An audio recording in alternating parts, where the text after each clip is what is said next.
खास बुलेटिन देख रहे हैं आप और मैं हूँ आपके साथ सचिन शर्मा। तो चलिए शुरुआत करेंगे बुलेटिन की। सबसे पहले आपको टहरी ले चलेंगे जहाँ पर कि वाटर स्पोर्ट्स कप का समापन समारोह आयोजित किया गया है और इस दौरान सीएम धामी जो है इसमें प्रतिभाग करने पहुंचे हैं, संबोधन कर रहे हैं। सुनिए क्या कुछ कह रहे हैं।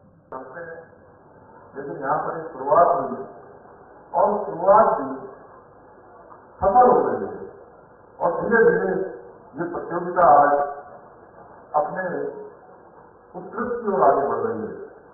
मेरा शुरू से मानना रहा है कि टिहरी जी केवल ऊर्जा उत्पादन के क्षेत्र में ही नहीं, केवल जल प्रबंधन के क्षेत्र में ही नहीं, बल्कि पर्यटन की दृष्टि से और साहसिक खेलों की दृष्टि से भी हमारे प्रदेश की जो आर्थिकी है, रोजगार है, उसमें एक अत्यंत महत्वपूर्ण भूमिका निभा सकती है।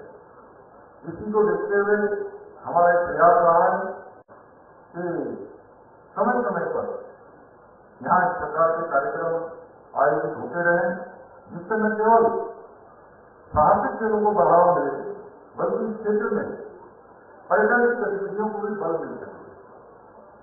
और आप सब फर्क महसूस कर रहे होंगे कि जब से इस प्रकार की प्रतियोगिताएं यहाँ पर प्रारंभ हुई है, निश्चित रूप से हमारा जो रोजगार है, हमारी आर्थिकी है, वो आगे बढ़ रही है।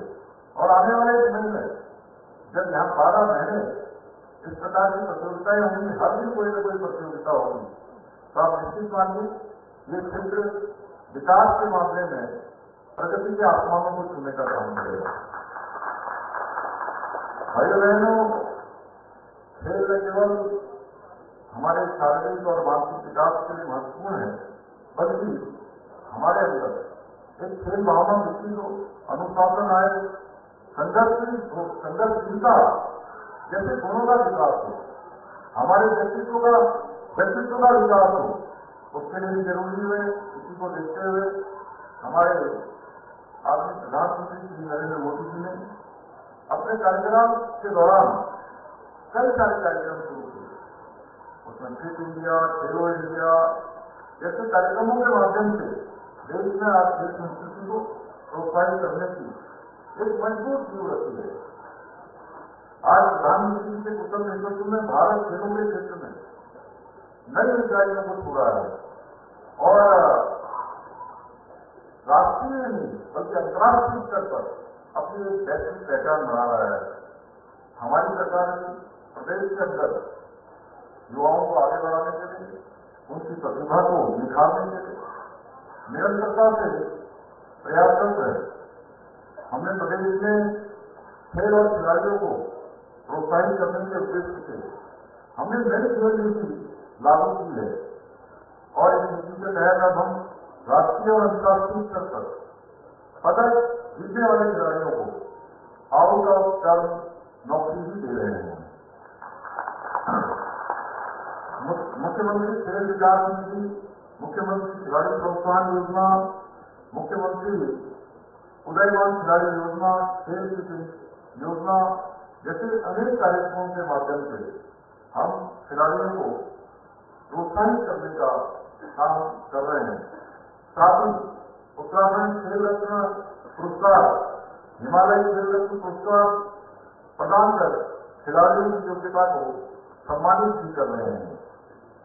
इसके साथ ही हमने राज्य में राष्ट्रीय सेवाओं के खिलाड़ियों के लिए 4% का खेल कोटा, आप सबको ध्यान होगा कि ये खेल कोटा बंद हो गया था, इस खेल कोटे को फिर से हमने प्रारंभ किया है, फिर से हमने लागू किया है, जिससे कि हमारे खिलाड़ियों के परिश्रम और उत्कृष्टता को उचित अवसर मिले, उनकी प्रतिभा के साथ न्याय हो सके और जो समय उन्होंने खेल के क्षेत्र में लगाया है उसका सम्मान हो सके।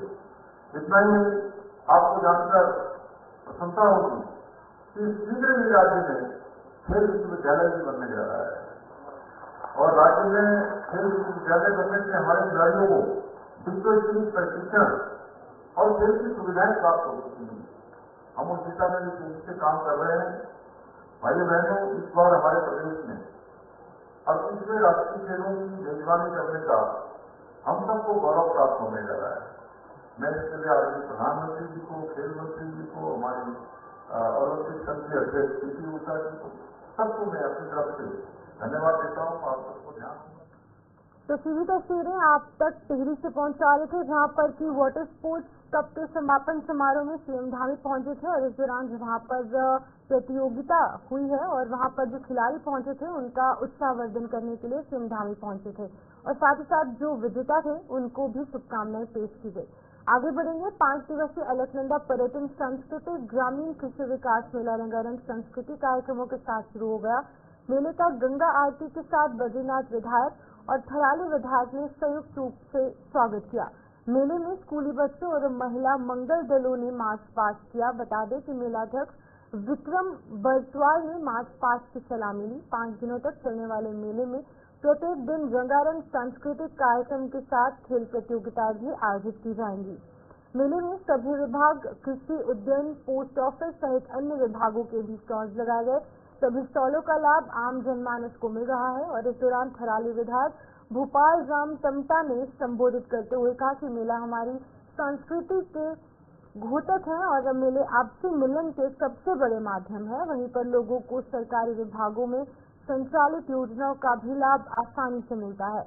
बद्रीनाथ विधायक लखपत बुटोला ने कहा कि मेले के आयोजन भले ही चुनौतीपूर्ण होते हैं, लेकिन आज भी समाज में कई ऐसे युवा हैं जो इस तरह के मेलों के आयोजन से दिन रात मेहनत करते हैं, जिसका परिणाम यहाँ पर इस मेले में सफल आयोजन की वजह से मिल पाता है। इस मेले का सफल बनाने के लिए उनका पूरा सहयोग होता है।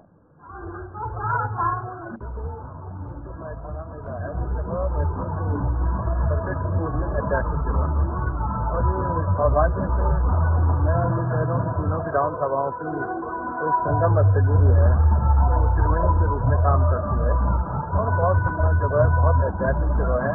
ऐसी जगह पे तत्कालीन सम्मान्य मुख्यमंत्री कावत जी के द्वारा उस समय जिला पंचायत के मेंबर रावत जी के और सामाजिक सभी लोग थे, उन लोगों ने मिलकर के इस मेले को शुभारंभ किया और इस मेले से बल्कि ये है कि मैं पहाड़ के रहन सहन खान पान कला भाषा बोली संस्कृति से लेकर यहाँ के जो राज गए मस्त से लेकर यहाँ की जो तमाम हमारी संस्कृति है उसका संवर्धन संरक्षण के तौर पर हो, उनके इन आयोजनों से सम्मिलित होते हैं। लेकिन मैं बहुत समय से मैं देख रहा हूँ जहाँ मुझे मेलों में जाने का मौका मिल रहा है। का मेला होने वाला है, ऐसा नहीं है। जब हम कोई गतिविधि आता है तो हमने यहाँ के तौर में दूसरे कावड़ियों के तौर बनाते हैं।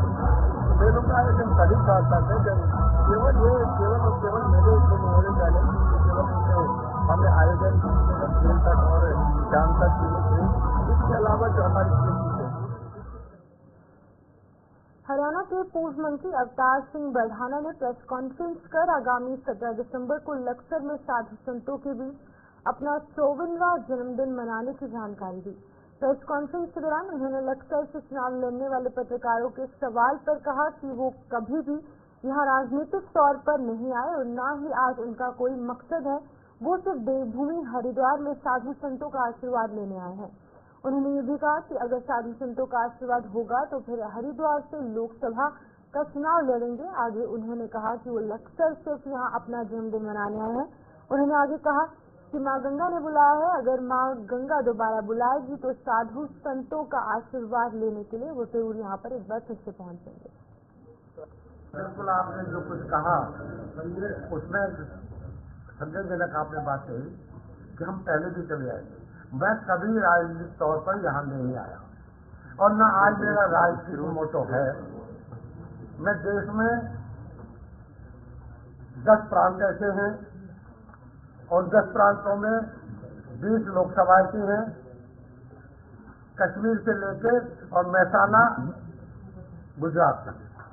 महसाना मेरी सीट है और 50 सीटों में विधानसभा की 5, 7, 8 स्टेटों में 50 सीटें ऐसी हैं जिनको या तो मैं जीत सकता हूँ नहीं जितवा सकता हूँ। ठीक है, यहाँ मैं किसी भी राजनीतिक कारणों से जन्मदिन मनाने नहीं आया। वो नहीं है कि माँ गंगा ने बुलाया है। माँ गंगा ने नहीं बुलाया, मैं तो निमंत्रण देने आया हूँ और लगता है देवभूमि में बड़े साधु संत महात्माओं ने कहा है कि तेरा उद्धार हो जाएगा, तुम हरिद्वार में आओ, संत महात्माओं का आशीर्वाद लो, यही मोटो और यही मकसद है। मैं जैसे कहूँगा कि वो भी मुझे, अगर मैं अच्छे काम की तरफ बढ़ रहा हूँ तो मुझे सहयोग करें। मैं आज आपको क्लियर कर दूं कि मेरा कोई मोटो नहीं है राजनीतिक कारना का, और मैं ये नहीं कह सकता कि राजनीति में कुछ भी संबंध होता है। अब मैं आज कह दूं, मोदी जी ने कह दिया तो बहुत बड़े महान है कि माँ गंगा ने बुलाया बनारस में। अब मैं कह दूं हरिद्वार में माँ गंगा ने बुलाया मुझे हरिद्वार में, तो लड़ूंगा तो लोकसभा लड़ूंगा ना हरिद्वार में। अगर माँ गंगा बुलाएगी तो ना साधु संतों का आशीर्वाद होगा। संतों का आशीर्वाद तो पहले से रहा है। और 4 बार मैं MP रह लिया हूँ, मिनिस्टर रह लिया हूँ, MLA रह लिया हूँ, UP से रह लिया हूँ, मिनिस्टर MP रह लिया हूँ, इग्नोर से रह लिया हूँ। वो मेरे लिए कोई वो नहीं, लेकिन अब मैं जो मेरी आस्था है, जिनमें मेरी आस्था है, वो सब साधु संतों ने मुझे कहा कि आप यहीं से करें, और अगर माँ गंगा बुलाएगी तो हरिद्वार जरूर आऊंगा। बेंगलुरु में इंजीनियर अतुल सुभाष की आत्महत्या से पूरे देश में आक्रोश है, तो वहीं पर आज हल्द्वानी में एक श्रेष्ठ समाज संस्था ने प्रधानमंत्री को ज्ञापन भेजते हुए पुरुष आयोग और पुरुष कल्याण मंत्रालय बनाए जाने की मांग की है। सिटी मजिस्ट्रेट के माध्यम से प्रधानमंत्री को ज्ञापन देते हुए एक सामाजिक लोगों ने कहा कि अब वो दौर आ चुका है, अब महिलाएं जो है वो महिला कानून का गलत फायदा उठाकर पुरुषों का उत्पीड़न कर रही हैं। अतुल सुभाष जैसे होनहार इंजीनियर को देश ने खोया है, जिसका सभी को बहुत बड़ा गम है। ऐसे में निर्दोष पुरुषों के लिए भी केंद्र सरकार को सोचना चाहिए। उन्होंने कहा कि हालिया बेंगलुरु में इंजीनियर द्वारा की गई आत्महत्या के बाद अब बेहद आवश्यक हो गया है कि पुरुष आयोग या फिर पुरुष कल्याण मंत्रालय बनना चाहिए। जैसे कि कहीं न कहीं जैसे बहुत अच्छी बात है कि महिलाओं के लिए कानून बने हैं, उनके शोषण, जिस तरीके से हमारे देश में महिलाओं का शोषण हो रहा है उनके लिए कानून बने। पर मुझे लगता है कहीं ना कहीं महिलाएं उसका फायदा उठा रही हैं। और जैसे इस समय आपको पता है कि बेंगलुरु में जो हमारा अतुल सुभाष जी के संग जो इंजीनियर थे, उनके संग जो जिस तरीके से हुआ, वो उन्होंने जिस तरीके से पीड़ा सही है वो बहुत गलत है। मुझे लगता है पुरुषों के लिए भी कानून बनना चाहिए, ताकि जो पुरुष है, कहीं ना कहीं हर पुरुष में 100% पुरुष सही गलत नहीं होता, कहीं ना कहीं पुरुष भी अपनी जगह ठीक रहते हैं। तो महिलाएं क्या कर रही हैं, अब उनको जो केस मिल गया, एक कानून मिल गया कि उनके संग शोषण होगा या कुछ भी होगा, तो महिलाएं अपनी इस कानून का फायदा उठाएंगी। तो मुझे लगता है कि कहीं ना कहीं पुरुषों के लिए भी कानून बनना चाहिए। जो पुरुष बेचारे बिना जुर्म किए निर्दोष जो है, उनको जो जुर्म की सजा मिल रही है वो बहुत गलत है। तो मुझे लगता है कि हमने माननीय अपने प्रधानमंत्री जी से मांग की है कि पुरुषों के लिए भी एक कानून बनाया जाए, ताकि जो हमारे बेचारे पढ़े लिखे समझदार इतने अच्छे परिवार वाले हैं वो कहीं ना कहीं अपने को खो रहे हैं। आज हमने एक श्रेष्ठ समाज संस्था के माध्यम से प्रधानमंत्री नरेंद्र मोदी को सिटी मजिस्ट्रेट के द्वारा एक पत्र भेजा है, जिसमें हमने मांग की है कि पुरुषों के संरक्षण के लिए पुरुष कल्याण मंत्रालय और पुरुष आयोग बनाया जाए, क्योंकि महिलाओं को दिए गए विशेष अधिकारों के कानूनों की आड़ में पिछले कुछ दिनों में लगातार उनका दुरुपयोग हो रहा है, और जिसके माध्यम से निर्दोष पुरुषों को फंसाकर उनसे मोटी रकम कमाने का कार्य किया जा रहा है, जो बहुत ही दुर्भाग्यपूर्ण है और चिंता का विषय है। इसलिए हम लोगों ने ये मांग की है कि पुरुषों के संरक्षण के लिए उनके लिए पुरुष आयोग। उत्तराखंड में 28 जनवरी से 14 फरवरी 2025 तक आयोजित होने वाले 38वें राष्ट्रीय खेलों की जानकारी देते हुए खेल मंत्री रेखा आर्य ने बताया कि राष्ट्रीय खेलों के आयोजन के लिए सरकार पूरी तरीके से तैयार है। सभी मूलभूत ढांचागत सुविधाएं तैयार हो चुकी हैं और उत्तराखंड के खिलाड़ियों को विश्व स्तरीय कोच की सुविधा दी जा रही है। 15 तारीख को राष्ट्रीय खेलों की पहचान लोगों को लॉन्च किया जाएगा और इसके माध्यम से उत्तराखंड के रंगों को भारत के हर कोने तक पहुंचाया जाएगा। और इसी के साथ खेल एंथम, खेल आइकॉन, शुभांकर टॉर्च लॉन्चिंग और साथ ही साथ उत्तराखंड की संस्कृति को दर्शाते हुए जर्सी की भी लॉन्चिंग यहाँ पर कर दी जाएगी। लॉन्चिंग कार्यक्रम में केंद्रीय मंत्री और अधिकारी सम्मिलित होंगे। राष्ट्रीय खेलों की तैयारी में 42 कैंपों के माध्यम से 1200 यानी कि 1200 से अधिक बच्चे खेलों की तैयारी में जुट गए हैं। राष्ट्रीय खेलों में उत्तराखंड का नाम रोशन कर मेडल लाने वाले बच्चों को नौकरी भी दी जाएगी। वहीं राष्ट्रीय खेलों के आयोजन में सभी 32 कोर गेम्स के विश्व स्तरीय आयोजन को करवाने में उत्तराखंड सक्षम है। सरकार की हर स्तर पर तैयारी पूरी हो चुकी है। कि जो निर्देश थे उस निर्देश में काम करते हुए कल मेरा दिल्ली जाना हुआ और दिल्ली जाने में माननीय केंद्रीय खेल मंत्री मनसुख मंडाविया जी से मुलाकात रही। मनसुख मंडाविया जी के साथ मुलाकात में उनको 15 तारीख जिस दिन हमारा लॉन्चिंग प्रोग्राम है, लॉन्चिंग प्रोग्राम का तात्पर्य राष्ट्रीय खेलों के निमित्त 5 हमारे ऐसे महत्वपूर्ण सिंबल भी हैं, 5 हमारे ऐसे महत्वपूर्ण प्रतीक हैं जिसके माध्यम से राष्ट्रीय खेलों के आयोजनों में उसका प्रयोग होगा, प्रचार प्रसार में उसका उपयोग होगा, जिसमें हमारा लोगो है जो हमारे खेलों की पहचान, उत्तराखंड के रंगों को भारत के हर कोने तक पहुंचाने का काम करेगा। वो आप हम सबके बीच में लॉन्च होगा। एंथम एक ऐसा गाना होगा जो राष्ट्रीय खेल उत्तराखंड का संदेश पूरी दुनिया में फैलाने का काम करेगा। हमारे देहरादून जनपद में RGIC स्टेडियम रायपुर में तीरंदाजी, एथलेटिक्स स्टेडियम में एथलेटिक्स, RGIC स्टेडियम रायपुर में squash, shooting range sports college Dehradun and Indian military academy जो स्थल रहेगी उसमें शूटिंग होगा। New multipurpose sports college, new multipurpose hall जो हमारे स्पोर्ट्स कॉलेज में है उसमें बास्केटबॉल होगा। New multipurpose hall sports college में ही जिम्नास्टिक भी होगा। ओल्ड MP स्पोर्ट्स कॉलेज उसमें जूडो होगा। ओल्ड MP स्पोर्ट्स कॉलेज उसमें वेट लिफ्टिंग होगी। हॉकी प्रैक्टिस ग्राउंड में लॉन बॉल होगा। एथलेटिक्स स्टेडियम स्पोर्ट्स कॉलेज में रग्बी 7 होगा। लगातार 32 खेल विधाओं को लेकर हमारे कैंप भी लगातार जारी हैं और इस कैंप में हमने लगभग 21 खेल विधाओं के लिए तो कैंप लगातार काम कर रहे हैं, जिसमें हमारे महिला पुरुष दोनों वर्गों के 42 कैंप संचालित हैं और लगभग 1260 बच्चे जो है खिलाड़ी बच्चे हमारा प्रशिक्षण ले रहे हैं। हम सब की ये कोशिश है कि राष्ट्रीय खेल हमारे लिए एक गौरव का क्षण है और एक ऐतिहासिक दिन जो है वो होने जा रहा है, जिसका काउंटडाउन शुरू हो चुका है। निश्चित रूप से माननीय मुख्यमंत्री जी लगातार इसमें अपनी नजर बनाए हुए हैं।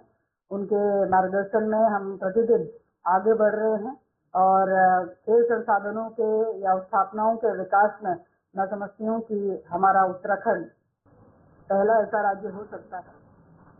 अल्मोड़ा जिले में उपभोक्ताओं को निर्बाध आपूर्ति के लिए लो वोल्टेज की समस्या से राहत दिलाने के लिए विद्युत विभाग दिसंबर के आखिरी सप्ताह से ट्रांसफार्मरों की क्षमता बढ़ाने और नए ट्रांसफार्मर लगाने का काम शुरू करेगा। इस योजना के तहत 17 ट्रांसफार्मरों को अपग्रेड किया जाएगा और 11 नए ट्रांसफार्मर यहां लगाए जाएंगे। हवाई बाग, लमगड़ा और शहरी क्षेत्रों में 1 करोड़ रुपए से अधिक की लागत से ये कार्य होगा। विद्युत विभाग वितरण खंड अल्मोड़ा के अधिशासी अभियंता कन्हैया जी मिश्रा ने बताया कि इस परियोजना से करीब 600 से अधिक परिवारों को लाभ मिलेगा और सर्दियों में स्थिर और बेहतर बिजली आपूर्ति सुनिश्चित होगी।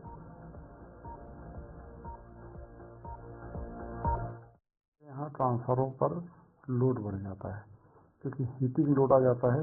लोग जनता हीटर और गीजर का इस्तेमाल करते हैं, इससे ट्रांसफार्मर पे अतिरिक्त लोड आ जाता है। इसको हम इसको काउंटर करने के लिए हम अपने ट्रांसफार्मर की क्षमता बढ़ाते हैं, लाइनों की क्षमता बढ़ाते हैं और कुछ जगह आवश्यकता पड़ने पर नए ट्रांसफार्मर भी स्थापित करते हैं। तो अभी हमारे टेंडर सारे हो गए हैं। लगभग हम 17 ट्रांसफार्मर की क्षमता वृद्धि कर रहे हैं और लगभग 11 ट्रांसफार्मरों की हम नए ट्रांसफार्मर स्थापित कर रहे हैं, जिसमें ग्रामीण क्षेत्र भी हैं, शहरी क्षेत्र भी हैं, लमगड़ा भी है, हवालबाग के क्षेत्र हैं और शहरी क्षेत्र है। शहरी क्षेत्र में लोड अधिक होता है और इसके लिए कुल मिला के 1 करोड़ से ऊपर की हमें स्वीकृति मिली है, जिनके टेंडर लगभग किए जा चुके हैं। शेष कार्य डोईवाला में डीडी अकादमी और सामाजिक संगठन लोक हितकारी परिषद की ओर से आयोजित जिला स्तरीय शतरंज प्रतियोगिता में दूर दराज से खिलाड़ियों ने अपना दमखम दिखाया। ऋषिकेश रोड स्थित आशीर्वाद वाटिका में शतरंज प्रतियोगिता का आयोजन किया गया, जिसका विधिवत उद्घाटन समाज सेवी और प्रमुख व्यवसायिक राजन गोयल ने किया। बता दें कि शतरंज प्रतियोगिता में देहरादून, विकासनगर, ऋषिकेश, हरिद्वार के साथ ही डोईवाला के प्रतिभागियों ने प्रतिभाग किया। कार्यक्रम में पहुंचे अतिथियों ने कहा कि ग्रामीण क्षेत्रों में कई खेल प्रतिभागी मौजूद हैं, बस जरूरत है तो केवल उनका प्रोत्साहन बढ़ाने की। अकादमी और लोक हितकारी परिषद के संयुक्त तत्वाधान में दिवसीय आज ये जो प्रतियोगिता रखी गई है आशीर्वाद वाटिका में, इसमें जनपद देहरादून के अलावा हरिद्वार, ऋषिकेश, विकासनगर तमाम क्षेत्रों से हमारे खिलाड़ी यहाँ पर पहुंचे हैं और छोटे खिलाड़ियों से लेकर बड़े बुजुर्ग भी इसमें प्रतिस्पर्धा में भाग ले रहे हैं और इसका परिणाम भी आज ही शाम को घोषित हो जाएगा। क्योंकि जो लोक हितकारी परिषद इसमें जो है संयुक्त तत्वाधान में हो रही है प्रतियोगिता, डीडी कैट क्लब ने भी इसमें अपना योगदान दिया है और 1998 से हम लोग डोईवाला क्षेत्र में विभिन्न प्रतियोगिताओं के माध्यम से युवाओं के बीच में रहकर काम कर रहे हैं। जैसे हमारी चित्रकला प्रतियोगिता है, निबंध प्रतियोगिताएं हैं।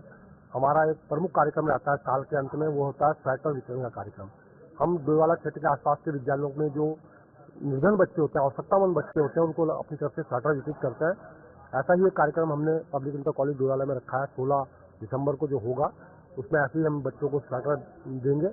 हमारा उद्देश्य है, संस्था किसी प्रकार की किसी सहायता को नहीं देती है। संस्था मतलब कोई एनजीओ नहीं है। हमारे अपने ही सदस्य जितने पदाधिकारी हम सभी अपना कॉन्ट्रीब्यूट करते हैं और उसके माध्यम से समाज के बीच में जाते हैं, तो हमारे समाज में कुछ रचनात्मक हो और उसी कड़ी में आज ये पहले यहाँ पर की हुई। आज आशीर्वाद वाटिका में डीडीएस चेस अकेडमी में लोक हितकारी परिषद द्वारा आयोजित शतरंज प्रतियोगिता में सर्वप्रथम तो मैं उनके आयोजकों को बहुत बहुत बधाई, शुभकामनाएं देता हूं कि वो ग्रामीण क्षेत्र के खिलाड़ियों को ऐसा मंच प्रदान करते हैं जिससे उनको अपनी प्रतिभा को निखारने का अवसर प्रदान होता है और आगे बढ़ने के लिए उनको प्रेरणा मिलती है। निश्चित रूप से जब क्षेत्र में ऐसी प्रतियोगिताएं होती हैं तो खिलाड़ियों का मनोबल बढ़ता है और उनका उत्साह बढ़ता है। साथ ही जो हमारा आने वाली पीढ़ी है उनको एक संदेश जाता है कि जब आप खेलेंगे तो आगे बढ़ेंगे। और हमारे प्रधानमंत्री मोदी जी का भी बहुत अच्छा विजन है कि खेलेगा इंडिया तो बढ़ेगा इंडिया। इसी भावना को चरितार्थ करते हुए लोक हितकारी परिषद ने ये आयोजन किया। उनके लिए एक बार पुनः बहुत बहुत बधाई और सभी खिलाड़ियों को बहुत बहुत शुभकामनाएं। देखिए कि जैसा आप सब लोग जानते हैं कि लोक हितकारी परिषद एक सामाजिक संस्था है हमारे क्षेत्र की, जो समय समय पर रचनात्मक कार्य करती रहती है।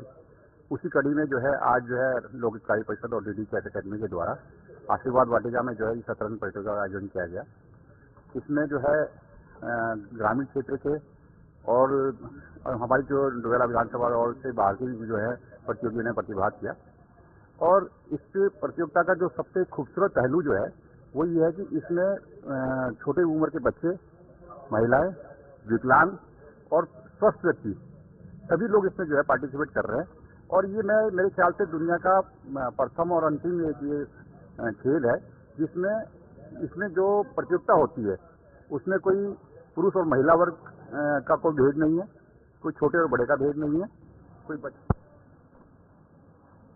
खबर चमोली जिले के गोपेश्वर मुख्यालय की है, जहां सड़क की मांग को लेकर ढूमक गांव के ग्रामीण पिछले 22 दिनों से भूख हड़ताल पर हैं। वहीं अब गांव की महिलाओं ने आंदोलन का मोर्चा संभाल लिया है। इन लोगों ने भी भूख हड़ताल शुरू कर दी है।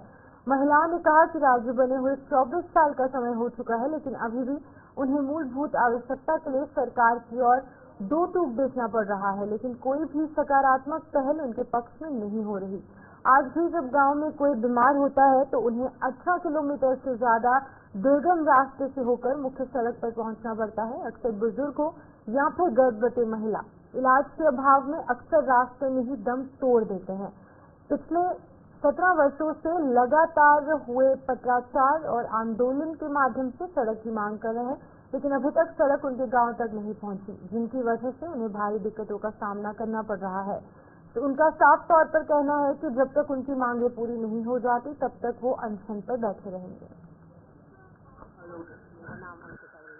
ग्राम दिमाग से मैं मेला मंगल दल के अध्यक्ष। हमारे धरने से यहाँ पे 22 दिन हो चुके हैं, अभी भी शासन प्रशासन की कोई सूचना नहीं है। हम अपने बच्चे छोड़ के यहाँ पे बैठे हैं। जब तक हमारी मांग पूरी नहीं होती है तब तक हम यहीं पे बैठे रहेंगे।